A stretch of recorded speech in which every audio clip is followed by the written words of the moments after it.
জেগে ওঠো জনতা, গড়ে তোলো একতা, দ্রুত ইপিজেড বাস্তবায়ন করতে হবে।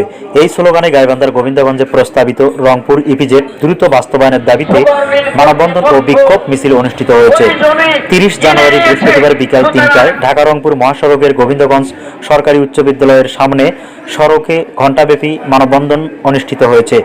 গোবিন্দগঞ্জ ইপিজেডের দাবিতে নাগরিক ঐক্য পরিষদের আয়োজনে বৈষম্য বিরোধী ছাত্র আন্দোলন গাইবান্ধার সহ সমন্বয়ক মোস্তাকিম সরকার সজীবের সভাপতিত্বে বৈষম্য বিরোধী আন্দোলনের ছাত্র নেতা আয়ন সুলতানের সঞ্চালনায় অন্যান্যদের মধ্যে বক্তব্য রাখেন ওয়ার্কার্স পার্টির উপজেলা শাখার সভাপতি M A Matin Molla, JSD উপজেলা শাখার সভাপতি আয়ুব হোসেন সরকার, যুবদল পৌর শাখার 5 নং ওয়ার্ড সভাপতি মনিরুল ইসলাম লিটন, গোবিন্দগঞ্জ পৌর ছাত্র দলের আহ্বায়ক খায়রুল ইসলাম, গোবিন্দগঞ্জ পৌর জামাতে ইসলামী যুব সংগঠনের সেক্রেটারি ওমর ফারুক সরকার, বৈষম্য বিরোধী ছাত্র আন্দোলনের নেতা সাধন মহন্ত, আর.এস. রাশেদ, মামুন খান, সাকিব সরকার সহ বৈষম্য বিরোধী ছাত্র আন্দোলন নেতৃবৃন্দ সহ বিভিন্ন শ্রেণী পেশার মানুষজন মানববন্ধনে অংশগ্রহণ করেন।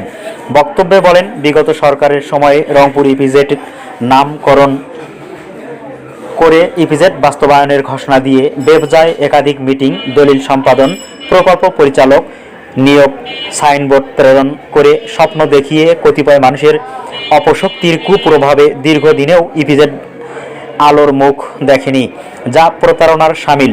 বক্তারা ক্ষোভ প্রকাশ করেন উত্তরাঞ্চলের তথা গোবিন্দগঞ্জের 7 লক্ষ মানুষের মাঝে যে 2 লক্ষ মানুষের কর্মসংস্থান ইপিজেড এর যে স্বপ্ন দেখানো হয়েছে তা যেন দ্রুত বাস্তবায়ন করা হয়, অন্যথায় কঠোর কর্মসূচি ঘোষণা করা হবে বলে জানান।